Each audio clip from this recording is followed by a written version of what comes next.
Hi there, welcome again to another episode of Do Resources Talks Early Childhood Education.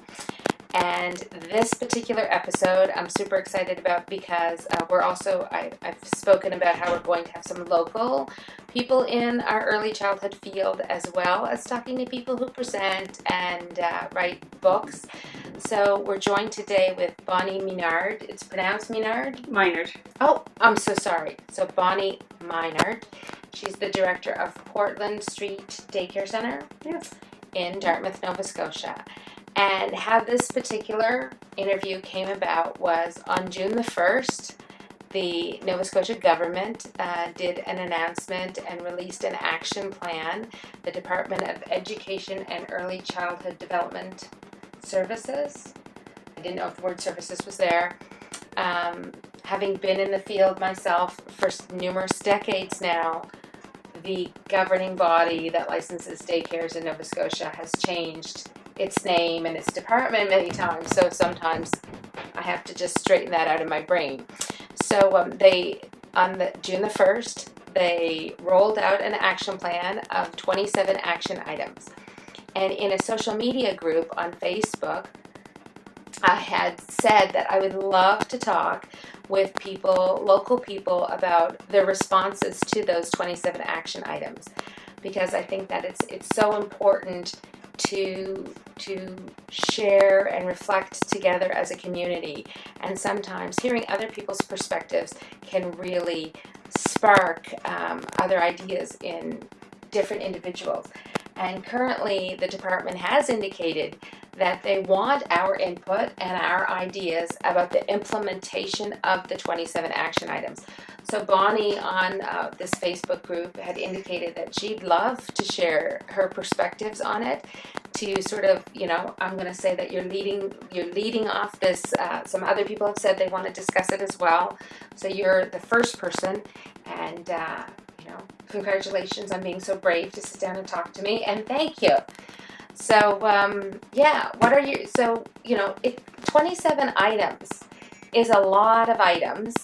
For myself, so I should stress that right now I'm just speaking as one individual person. I do own a program.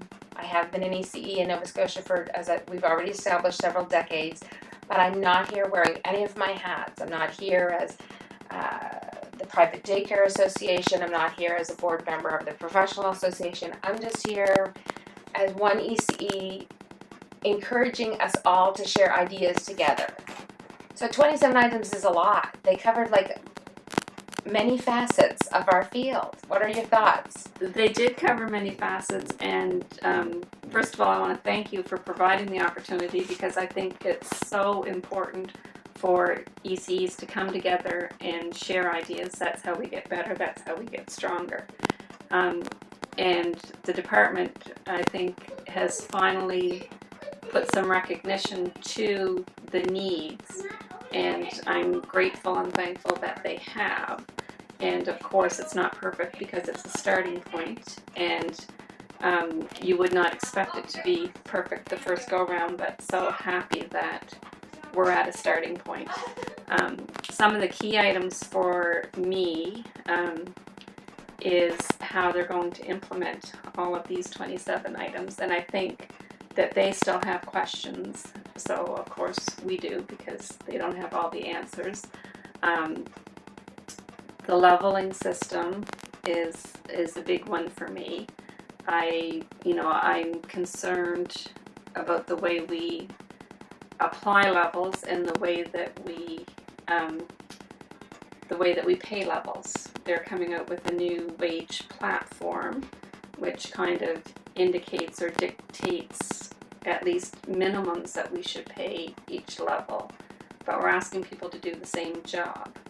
So that part concerns me, because the criteria that they use for leveling concerns me a little bit. It's not so black and white as you might think. No, it isn't black and white. It's certainly, when they originally, I have a lot of thoughts on it myself. I think probably a lot of us in the field have a lot of thoughts on it. And when they introduced the level system, because I've been really, really involved in the professional association from its inception, because way back when it was the Child Care Professional Association Development Society, because we didn't feel we were officially a profession yet. And so from that theoretical point of view, the profession itself is supposed to determine the training we have. So government bodies aren't supposed to determine that. A profession is supposed to own its training and participate in that decision making about what kind of training we need as a profession. They're supposed to be involved in that. But because as a profession we've never quite gotten there, like we've worked hard at it, and we've certainly developed pieces of the puzzle, if we were to use that analogy.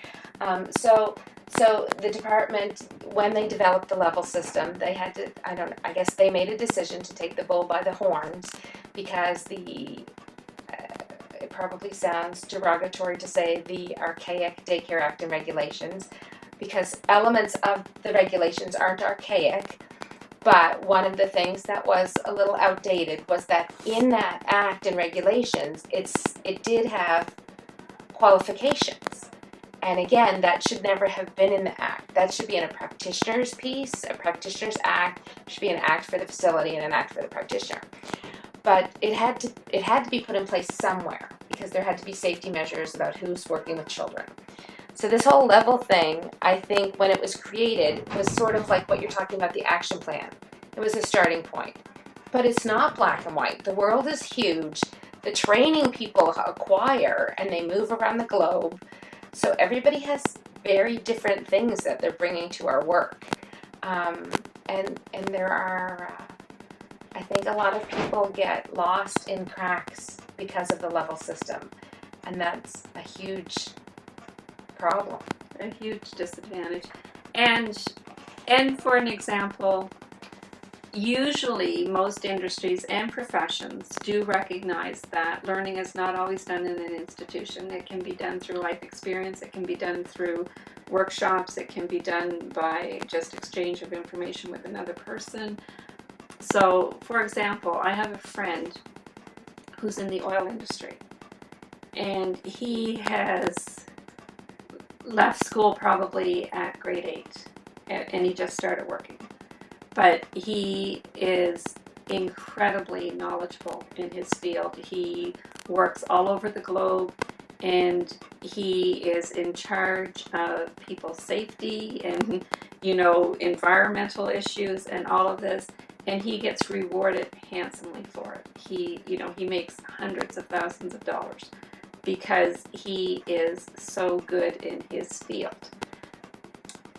By contradiction, somebody in our field could be exactly that same person with 20 years of experience, not the formal institutionalized training, or maybe even some formal institutionalized training, but not specifically the ECE diploma, may have 20 years wealth of knowledge, experience, interaction, workshops, and we pay them at the bottom of the scale because we say they don't have a level 2 or a level 3. Mm-hmm. And I think that's just so wrong. And I think that we need to find a way to rectify that and to basically give people their due. If you've given 20 years to this field, if you've given, workshops, and if you watch these people in the field, and I could show you a brand new, or not even a brand, I could show you a level 3 and a person that I've just described and not tell you which was which. And I bet you 9 out of 10 people would pick the person without the formal training to be the level 3. Because we equate the higher the level, the more skills. Yes. And that's not always the case. Yes. So I think there's real work to be done in that. I also think when we're giving people job descriptions, when we hire ECEs in the field, and we say, your job in the center is to be an ECE in this classroom, and these are the things that we ask ECEs to do, I have huge trouble saying I'm going to pay one of my ECEs $4 less an hour than my other ECE because somebody has labeled what their skills are without ever assessing their skills. They've just said, this is your label, this is your pay rate, this is your label, this is your pay rate. There's something inherently wrong with that system, I feel. I'm speaking personally, but that's my feeling. So the department, on the off chance any department people watch this, because we encourage sharing of information, the department is continually saying that what they're stressing that this is a minimum wage floor, so that of course individual organizations can because for myself, I had attended some of the sessions, and I was present when some people shared the fact that they had concerns that experience and time in, as well as actual work production, if that's an appropriate phrase, would be sort of discounted by this. So the example that I had specifically myself had given was that you're taking away from each individual center's opportunity to be able to say, this person, when they're doing their job and they're working in the classroom, in the playground, etc., they're working at this level. I'm using the word level with regards to their actual performance. Okay, so not level 1, level 2, level 3. But as any organization, when they annually assess an individual's performance, they look and see how the person, is meeting their job requirements, their job description, their duties and tasks and responsibilities. And it sounds very cold and clinical, this conversation. And our work is it's so uncomfortable for me, because when we work with children and families, we're not cold clinical people. So no. It's an awkward conversation. But what that person's output is, right? So you've got this person who might be untrained, or their entry or their orientation or their level 1, 2, or 3, whatever. But what they're doing with the children, the engagement they're doing with the children, the get up and go with regards to constantly providing stimulating things for the children to engage with, they're really meeting the family's needs, they're doing the paperwork, the sanitizing of the toys, they're doing all these things, and they're just so on top of everything. But because of a label that's given them, which could be untrained or entry or 1, 2, or 3, I feel, and many people in our field feel, that the wage floor can negate and leave people in cracks, as we're saying, and it does need to be addressed. So when the department says that any organization can of course give that person doing all that hard work more money, so it's. And my problem with that is depending on the funding formula, because the funding formula right now says levels have to be paid the same amount, and they give you, and I'm just throwing this offhand because I don't have the exact thing right in front of me right now, but for example, if they give you $45 a day for a level 3, and they give you $24 a day for a level 1, and they tell you that you must allocate the same amount for all level 3s, and you must allocate the same amount for level 2s and for level 1, then yes, you could do it differently, but it puts a huge strain on centers figuring that out, whereas there's a better way to do it. First of all, we should be able to remove the level labeling, and centers should be able to assess their staff's qualities and qualifications, and with guidelines, of course, because you can't you can't negate the need for training in the field. You need to understand child development. You need to know what it is, but there are ways of are we going to tell a mom that has 5 children that she has no understanding of child development?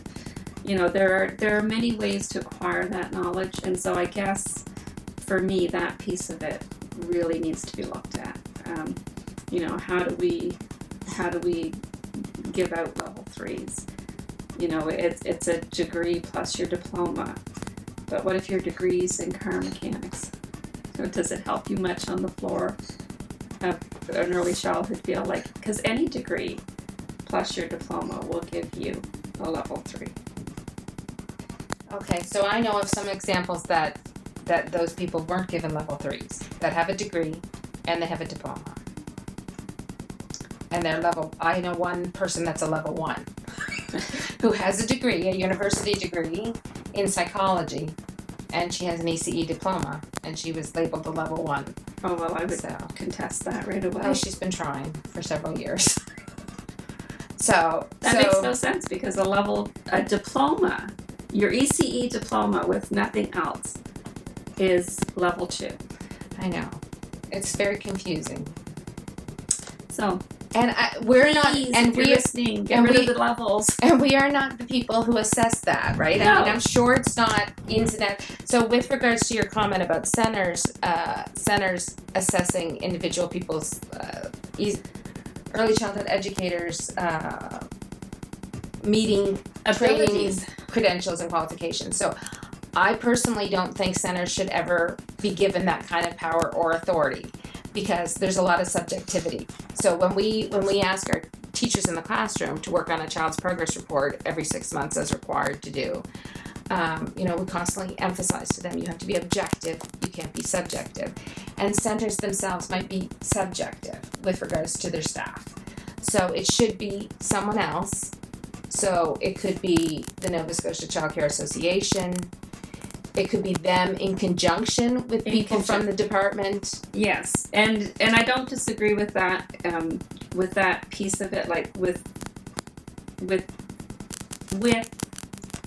the caveat that at least put some tools in place that you have the ability to assess the prior learning, because currently we say we do prior learning assessment. That most training institutions now have PLAR? Most institutions do, and they will basically allow you to PLAR half of the course, not more than half. So you would have to take like at least half of the courses through whichever institution, and then provide documentation and proof, be it through portfolio, letters, various ways of showing the course outline that you've met the criteria and the learning outcomes in each individual course that you need for the diploma.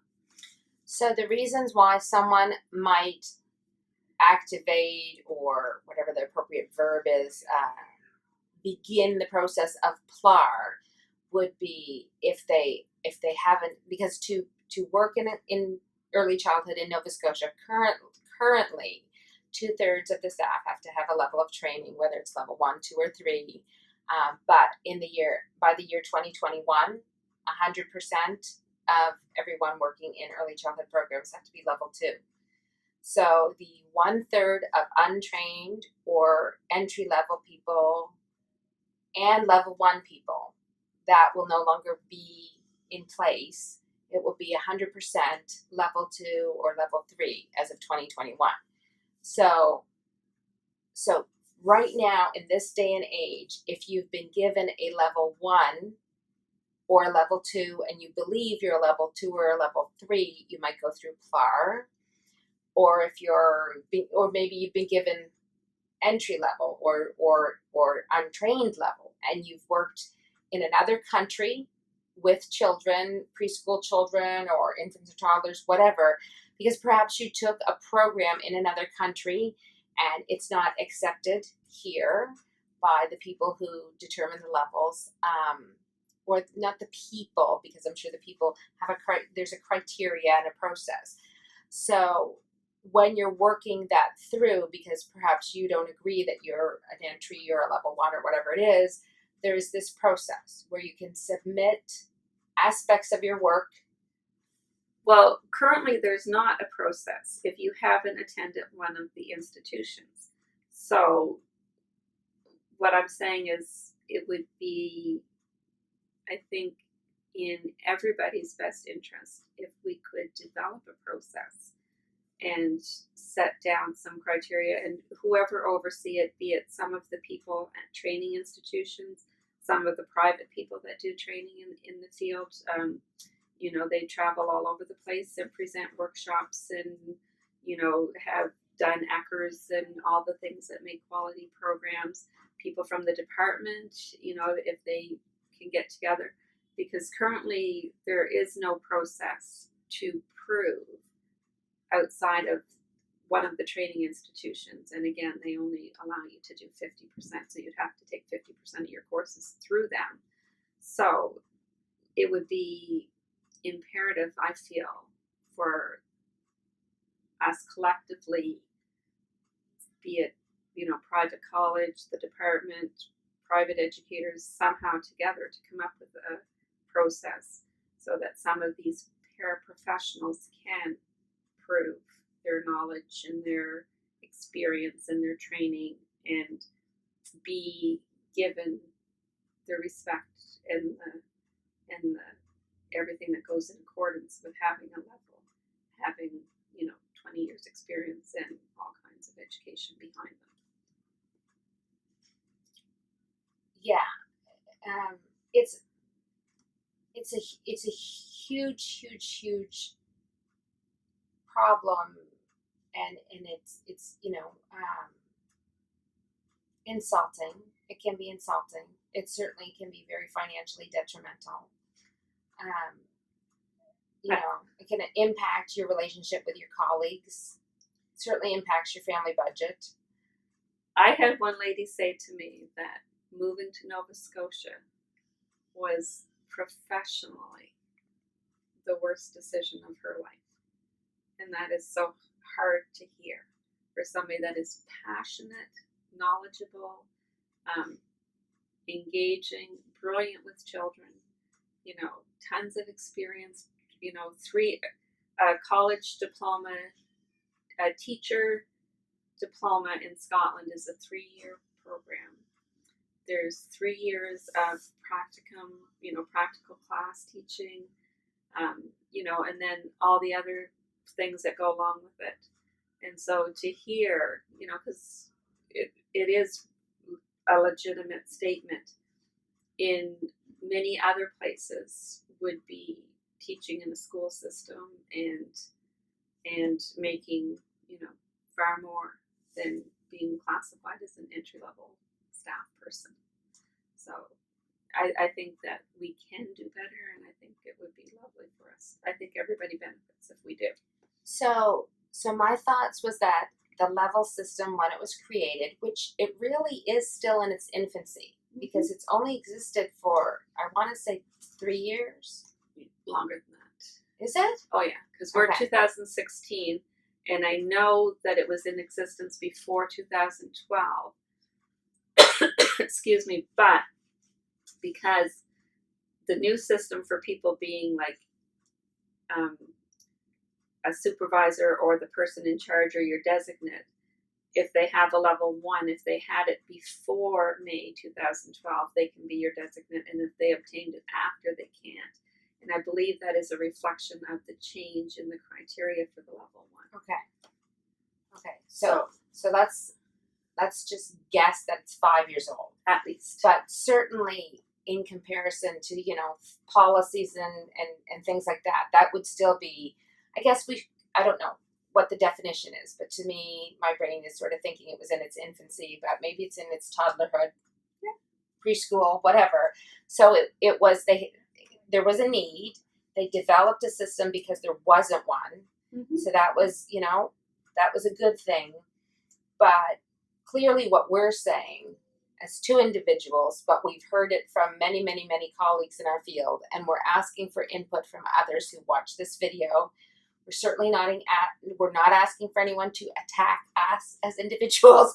We're just trying to stimulate discussion from everybody, because we're concerned that some people it's not going to take them into consideration. We don't want anyone, I don't think the department wants anyone to get lost. I don't think we want anyone to get lost. But I know that I'm married to a school teacher, and I'm old enough, and he's old enough, that we remember back when people were first school teachers in Nova Scotia, and you used to be able to be a teacher in a public school with a TC1 and a TC2 and all that kind of thing. And so that was a similar thing. And it got to the point as time went on that they implemented things whereby you couldn't teach with a TC, by this year you couldn't teach with this. And so it's, it looks like the road that we're traveling has some similarities. Certainly our salaries are not comparable to being a school teacher.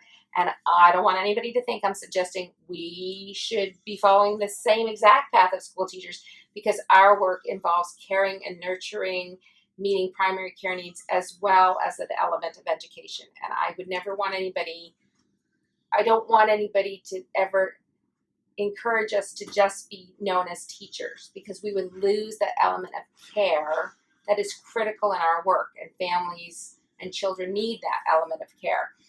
But that's what it looks like with the 2021 and eliminating this. But what we have to do is, like you just said, there are so many people here who've done so much work that we can tap into. So the Certification Council of Nova Scotia, Early Childhood Education, they have the process to become certified, like on top of your ECE. So if you went to a training institution and you got a diploma or a certificate or a degree in early childhood, on top of that, then you can go through a process called certification. And what that does is that determines and establishes and verifies the fact that not only do you have the knowledge, but you're actually putting that knowledge into practice and using it.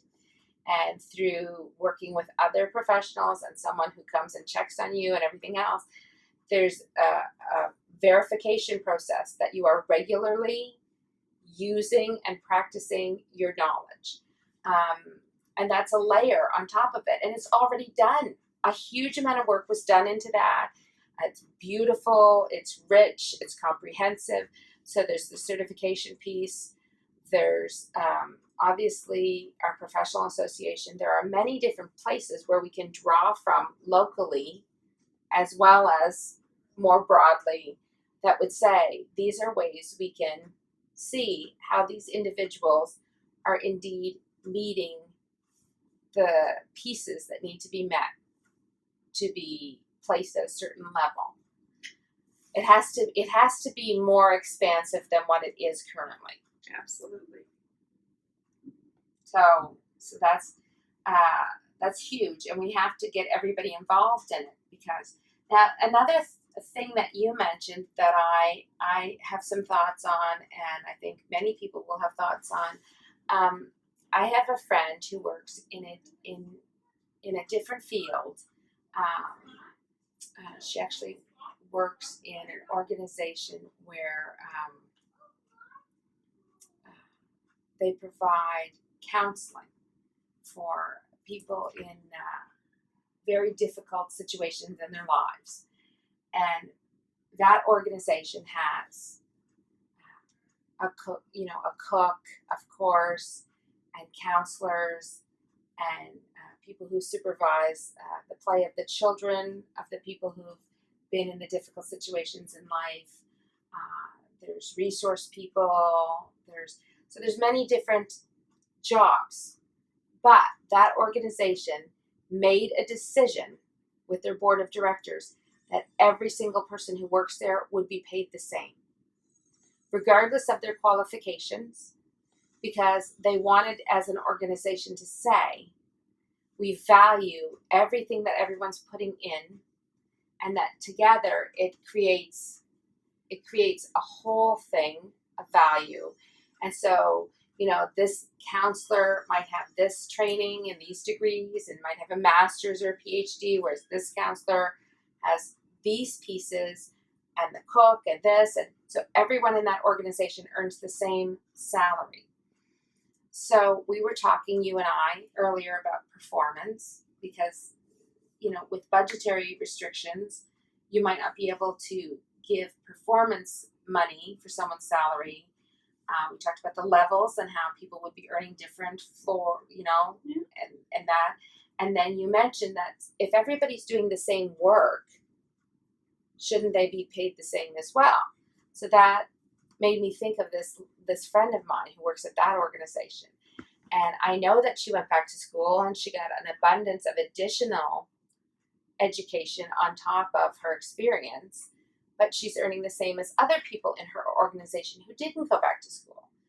So I had said to her, are you resentful of that? How do you feel about that?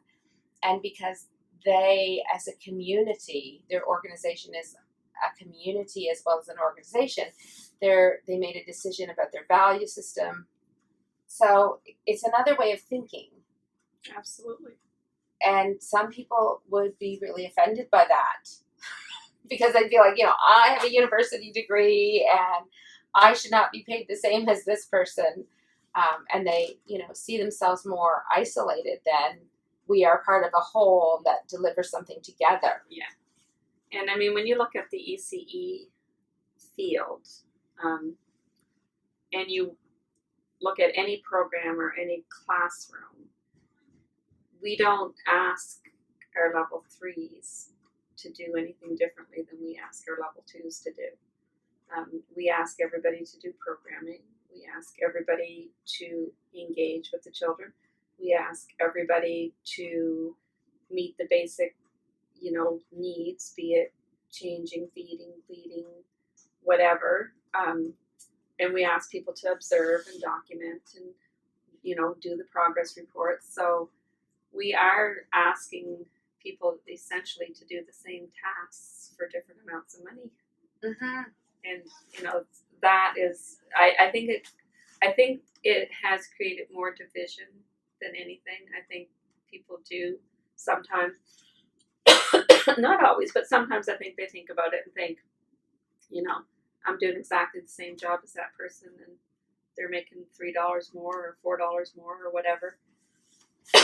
Excuse me. I think it does create a system where people feel undervalued or not valued. And, that's certainly never what you want to promote. Mm-hmm. And there's two ways of looking at it in that by having this wage floor,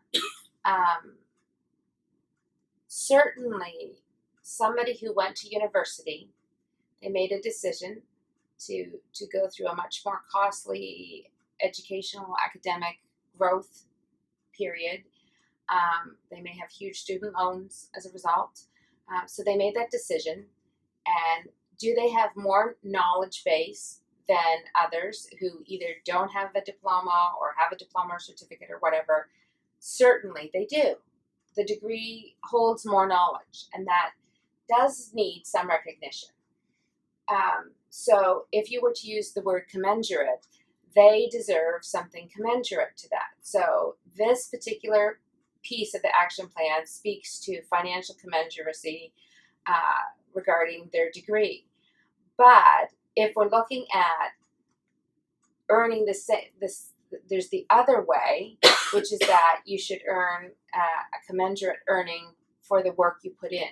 So that's the, I don't know, apples to oranges. Like that person made that decision, but they also, with that degree, can make a decision to work in other fields, yes. Right? So I also don't want anybody to ever think that I'm saying anything against level 3s, because I'm a level 3, and anyone who's contemplating getting their early childhood education, I always talk to them and I say, so you could get a diploma, you could do this, you could go to university, you could do this. And some people will say the statement like, well, why would anybody ever go for 4 years if you could just do the same thing in 2 years? And I converse with them and I say, well, you're not doing the same thing. It's a more deep program in that there's far more theoretical. You're delving, and a university approach is different.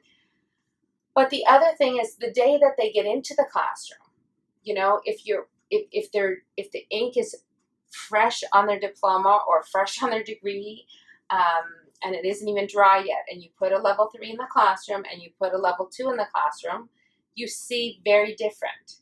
How they walk the walk and how they talk the talk is very different.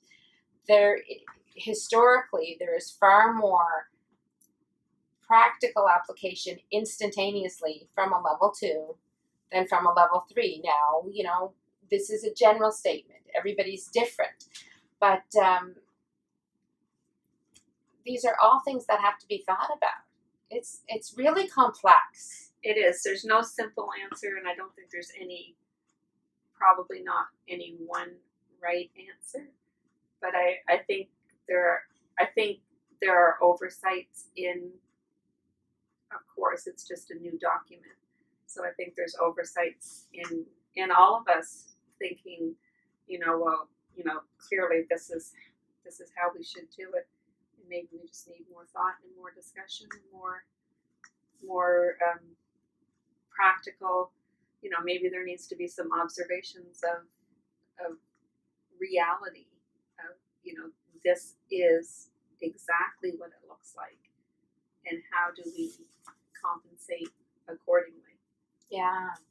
So the intent of this conversation certainly was not to intentionally muddy any waters, but if anything, more to clean up the waters, in that some people have no idea how complicated the situation is. Some people have no idea that there are people who've worked in our field for decades who have constantly been reading many journals, many books, gone to constant conferences because they're lifelong learners, and they've got that time into our field, and then they're it's, some people think it's just, depending upon your own experiences, if you just went and you got your diploma in ACE and you've been working, you just see it it's in that way very black and white. And there are so many of us in our field, and we need to ensure that we're embracing our entire community. We are colleagues together. Those who work in the department, they are also our colleagues. We, the Minister of Education, in a different way, can be a colleague as well. And we all need to work together. So definitely we commend the department for, we only spoke really about 1 or 2 action items, because these are the ones that the majority of the people in our field are focusing on or magnifying, because these are the ones that are causing a great deal of stress. Those ones and the support at childcare, the inclusion piece. Yeah. Which still. Oh yeah, that's another whole interview, and it's an important one, very important. Yeah, that's a huge one. Yeah. And I mean, there's key components. I think right now, the recognition and the wages and all that are high priority, because wages have been so low for so long, and now we're really trying to get parity. But absolutely, as you say, we're not trying to bash anybody. We're not trying to discount the work that has been done. And we're not disrespecting anybody, because everybody has value, and everybody's contributions are so necessary for us to have gotten to this point, and necessary for us to continue to go forward in the department, and the Minister of Education, and all the organizations, the Child Care Connections, the Certification Council. All of those people have so much value and so much to offer and bring, and it's really great that dialogue is happening. Yes, and see, my brain's just going and going. So thank you for all of your thoughts. Thank you for all of your time. I'm going to ensure that I put some links with this, so that people can, if they haven't read the action plan and things like that. Thank you for sharing your thoughts with us. I'm sure you're echoing many people's thoughts. I'm sure you'll stimulate a lot of thoughts in other people. And